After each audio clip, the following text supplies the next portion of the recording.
it seems to me like detransitioners, like you described the kind of the worst that you get from the left and the right. But then from people who care, is there like a rushing to fix it? Is there putting you on a pedestal, treating you like a victim that needs to be coddled? Like, do we know how to talk to each other as human beings, but also like, do we as a society know how to talk to the people among us who have been through this unique form of trauma? You know, my prediction is that by 2026, detransition will be a household name. Everyone's going to know that people who've been through what you've been through exist and are part of our society.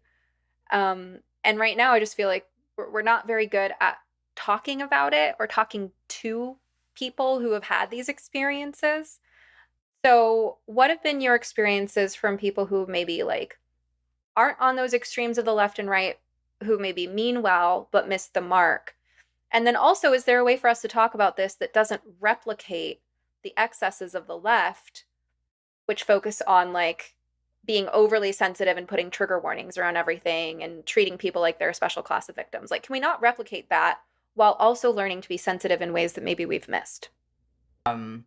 So, you get there's sort of the common groups of people that a detransitioner would interact with. There's the parents. That's a huge group of desperate parents that are in a lot of distress, reaching out to trauma survivors. There's middle-aged adults desperately crying and reaching out and asking for, very high levels of support and advice. These young trauma survivors, including myself, things, and I like to talk. So I've been happy to talk to because of their high levels of distress when they reach out to someone who really has very little advice to give. I think everyone is processing their own stuff and they can help the public or help themselves mainly through writing essays and things like that. Like, I think if people really want advice, look at the content that these people are making. And if someone isn't making content, don't reach out to them because they're not um, in a place to be public.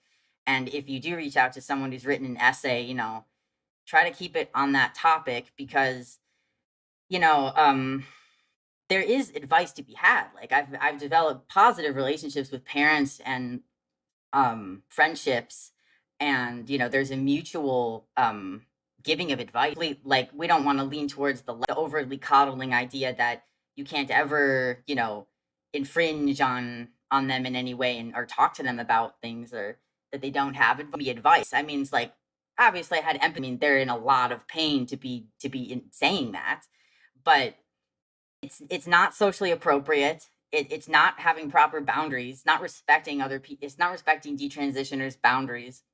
And there's really no advice that can be given. Parents are reaching out for advice because they just want to cling on to anything. And I think they could do with some distress tolerance, because you're reaching out and you're basically asking, how do I save her? This is the question I always get.